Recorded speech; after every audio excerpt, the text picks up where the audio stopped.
लोकतंत्र व्यवस्था में जी। सामाजिक, आर्थिक और राजनीतिक न्याय स्थापित करने के लिए ये जो लोकतंत्र के 3 महत्वपूर्ण स्तंभ हैं, जिसे हम विधायिका, कार्यपालिका और न्यायपालिका कहते हैं, इनका बहुत बड़ा योगदान, इनका बहुत बड़ा महत्व है। आखिरकार लोकतंत्र की जो परिभाषा है, उसके अनुसार से लोकतंत्र से जो वहाँ की जनता को जो संविधान में लगाए गए जो उद्देश्य या प्रेमल में हम जो देखते हैं, उसकी प्राप्ति के लिए अर्थात उस देश को लोकतांत्रिक लोक कल्याणकारी राज्य बनाने के लिए इन स्तंभों का बड़ा महत्व है। और आपने पूछा इस महत्व के ही बारे में, तो हम सर्वप्रथम देखते हैं संविधान के प्रियम्बल। जी, मेरी आवाज़ जा रही है या नहीं? जी, जी, जी, मिल रही है। आप कहिए, अपनी बात को रखिए। जी, जी।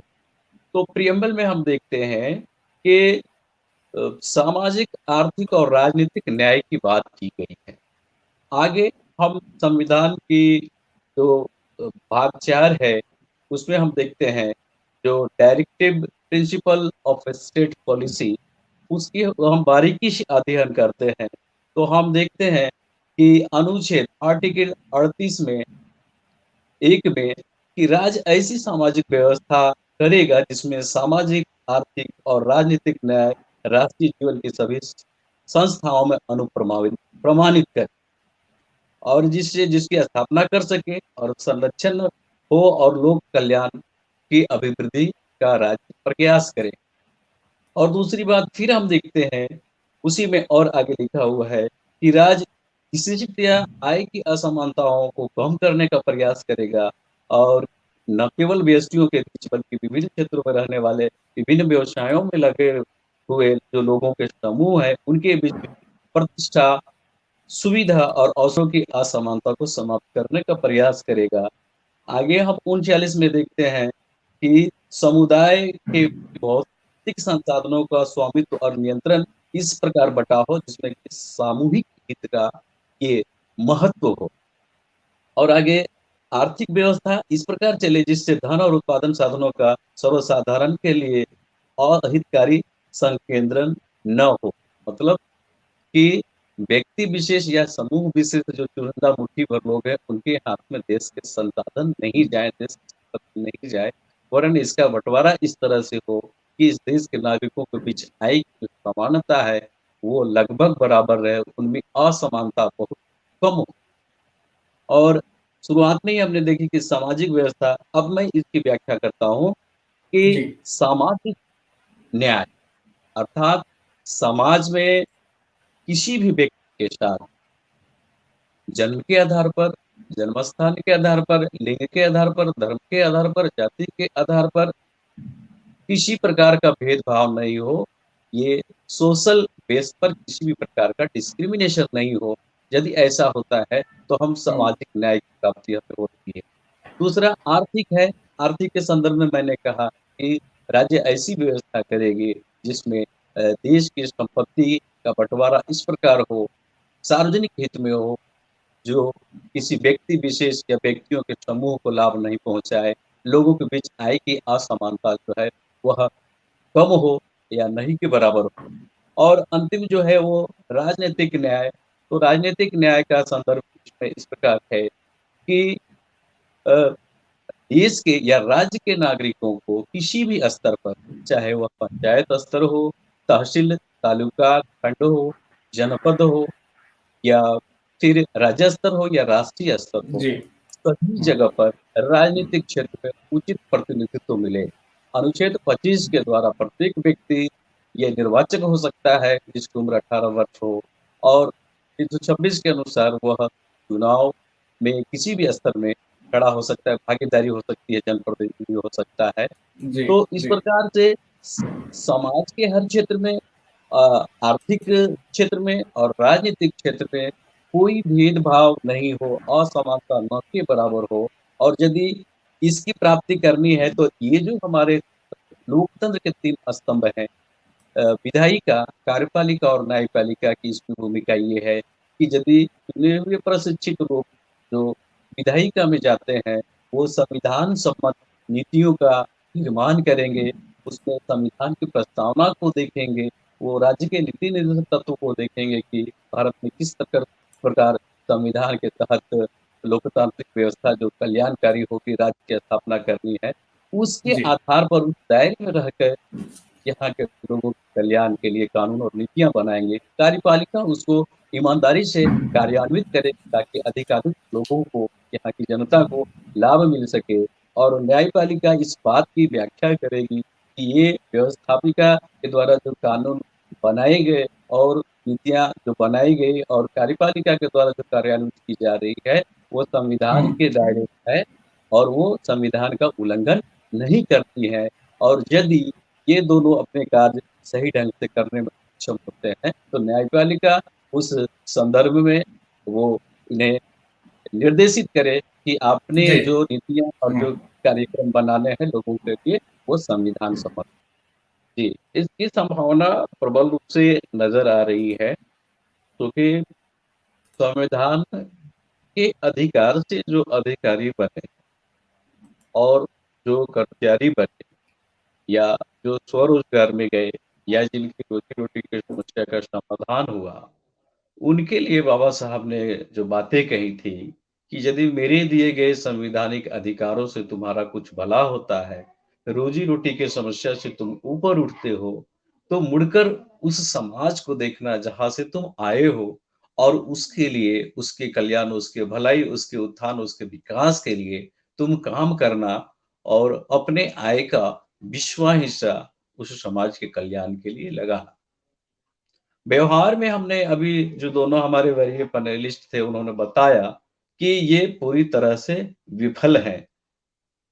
जितने जो हम नीचे स्तर से देख के अगर हम चलते हैं, चाहे वो प्यून हो, क्लर्क हो, टीचर हो, प्रोफ़ेसर हो, डॉक्टर हो, लॉयर हो, इंजीनियर हो, क्लास 2 हो, क्लास 1 हो, एमएलए हो, एमपी हो। यानी जो सभी जगह पर हैं, सरकारी नौकरियों में हैं, सार्वजनिक उपक्रमों में हैं और संवैधानिक पदों पर हैं, उनसे जो उम्मीद थी बाबा साहेब की या हमारे महापुरखों की, कि वो पे बैक टू सोसाइटी के तहत तो सामाजिक ऋण वापसी करेंगे, उन्होंने वैसा नहीं किया। इसके अनेकों कारण हो सकते हैं। अब आपका प्रश्न है कि क्या ऐसे जनप्रतिनिधि को क्या प्रशिक्षित किया जा सकता है? क्या इन्हें प्रशिक्षण की आवश्यकता है?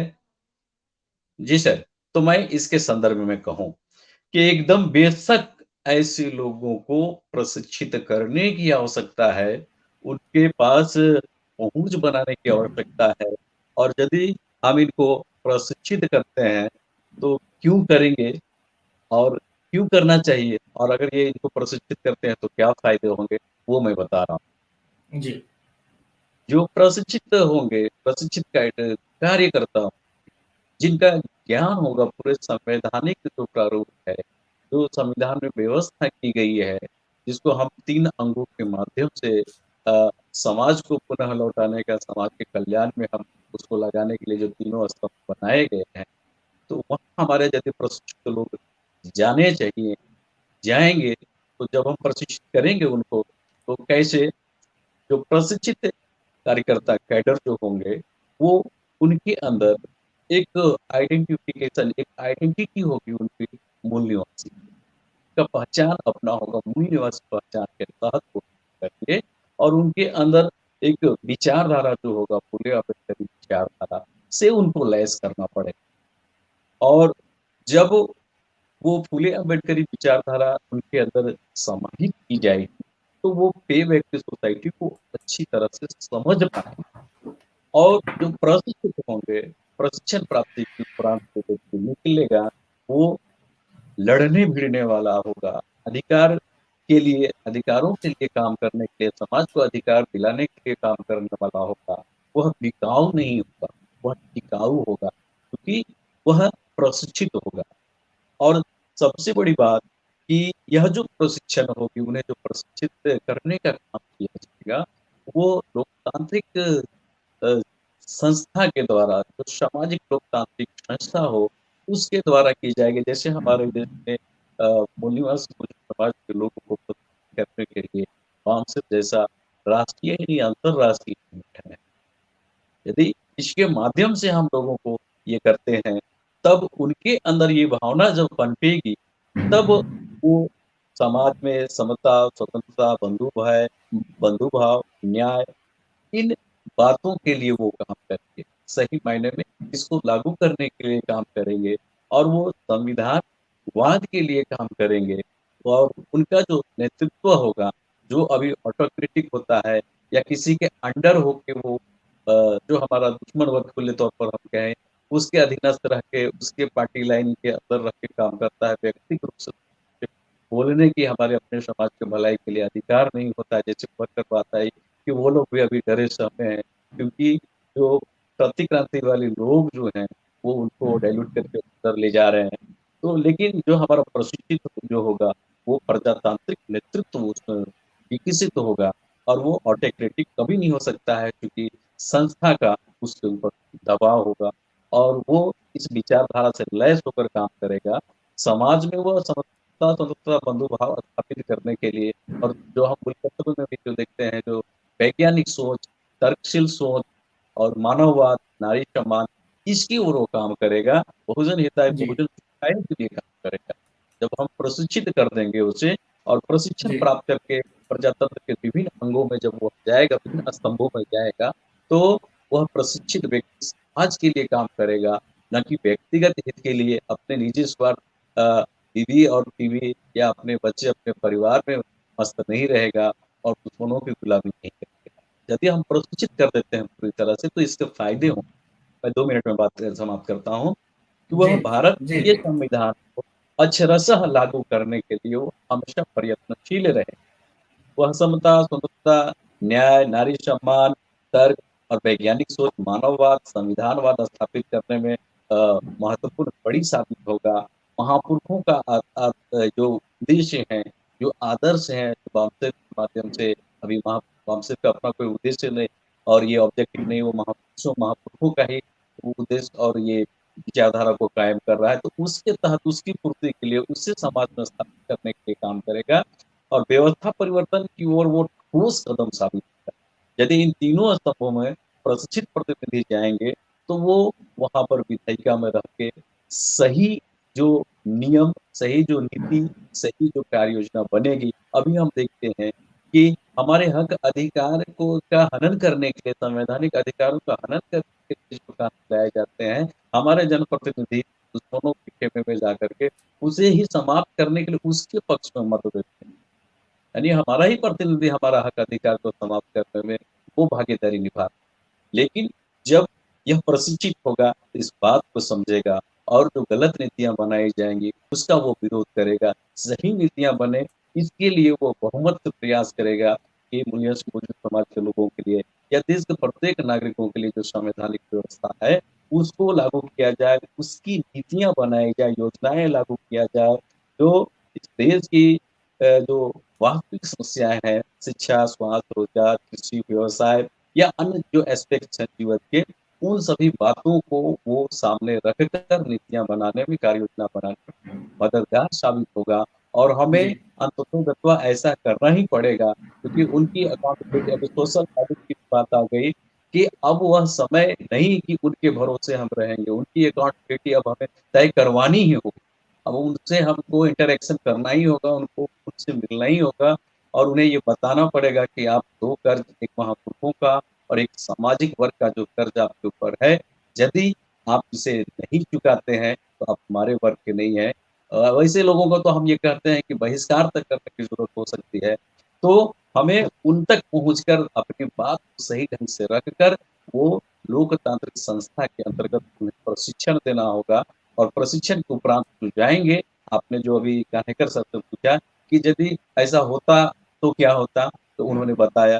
तो आपने जो कहा कि यदि ऐसा होता तो वास्तविक में जो हमारे महापुरखे चाहते थे, जो उनका त्याग और बलिदान था और जो बाबा साहब ने संविधान में पुरया और जो हम राजनीति जी। में जिस तत्व को देखते हैं, प्रस्तावना आप देखते हैं कि भारत में एक लोकतंत्र राज्य की स्थापना होती, वो अक्षरशः पूरी तरह से लागू कि इसके लिए प्रशिक्षित कार्यकर्ताओं को इन तीनों स्तंभों में यदि पहुँचाना है और पहुँचाने की आवश्यकता है, तो हमें कौन-सी पहल करनी होगी? इस संदर्भ में बातें हमारे दोनों वरीय पैनलिस्ट ने बताई मैं उसमें 2-3 लाइन फिर जोड़ूँगा कि सामाजिक जागृति की बहुत ही आवश्यकता है।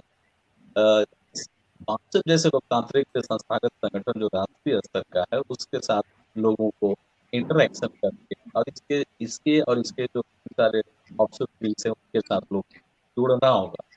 और क्योंकि सामाजिक व्यवस्था परिवर्तन के बिना मूल्य कल्याण हो नहीं सकता, तो इसकी प्राप्ति के लिए जो विभिन्न चरण हैं, जिसमें सबसे पहला आपका वैचारिक परिवर्तन है। इसके लिए समाज के विभिन्न वर्गों जैसे कि विद्यार्थी, मज़दूर, किसान, व्यवसायी, चपरासी, किरानी, शिक्षक, प्रोफ़ेसर, लॉयर, डॉक्टर क्लास 3 से क्लास 2 और क्लास 1 और जो भी पॉलिटिशियन हैं, सोशल एक्टिविस्ट हैं, यानी समाज के विभिन्न वर्गों के पास हमें जाना होगा, उनके बीच उनसे मिलना होगा और एक बार नहीं बार-बार वहाँ पर हमें कॉर्नर मीटिंग, कैडर ट्रेनिंग, दिवस के 2 दिवस के लगातार जागरूकता अभियान, संविधान की व्याख्या, इन सब बातों पर महत्वपूर्ण चर्चा हमेशा हमें निरंतर एकदम करते रहनी होगी और समस्याओं के कारण और उनके संवैधानिक उपचार की खोजबीन करनी होगी सटीक तौर पे क्या समस्या है और इसका एकदम अल्टीमेट सॉल्यूशन क्या होता हो सकता है, इसकी ओर क्योंकि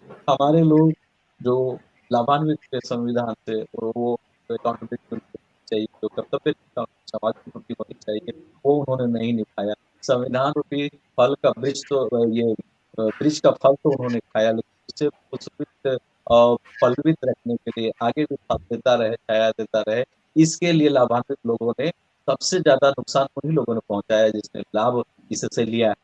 उनको चाहिए था कि इसे हम इसके रख-रखाव, इसको सिंचन, इसके मेंटेनेंस में और हम पेमेंट सोसाइटी के तहत अपने कर्तव्य को समाज के प्रति समर्पित करें, लेकिन ऐसा कर विफल रहे। तो हमें समाज के सभी वर्गों को जोड़कर और जो अभी बर्थडे मेमोरियल ये जो आपका ट्रस्ट की बात हुई, यूनिवर्सिटी की बात हुई, वहाँ तक लोगों को जोड़कर और उनमें सामाजिक दायित्व सोसाइटी की भावना उनके अंदर उत्पन्न कर उनके अंदर डेडिकेशन ला करके उनको एहसास करा के कि आप जो आज हो, आप अपने बदौलत, अपने मेरिट की बदौलत नहीं हो, बल्कि संविधान के अनुच्छेद 15(4) और 16(4) यदि नहीं होते, तो आपके पूर्वज भी आपसे ज़्यादा मेरिटधारी थे।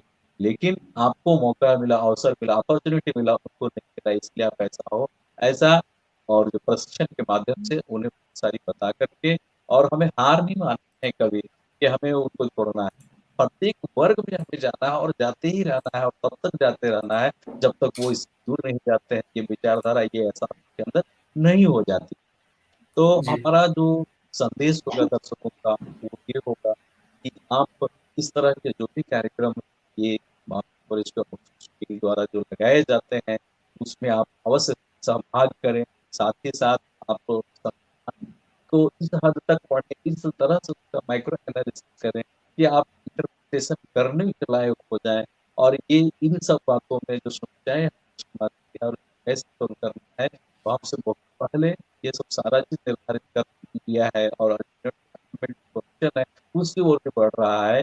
ज़रूरत है कि समाज के सभी वर्गों का जी का समर्थन हमें मिले और वो हमारे साथ आएँ और जो हमारा लक्ष्य है, अल्टीमेट गोल जो है, उसकी प्राप्ति को हम अग्रसर हैं। बहुत जल्द हम समाज के सहयोग से इस गोल को प्राप्त करने में सक्षम होंगे। एमएनटी न्यूज नेटवर्क को सब्सक्राइब करें, लाइक और फॉलो करना ना भूलें। साथ ही बेल आइकॉन दबाकर जन जागृति की मुहिम में जुड़े रहें।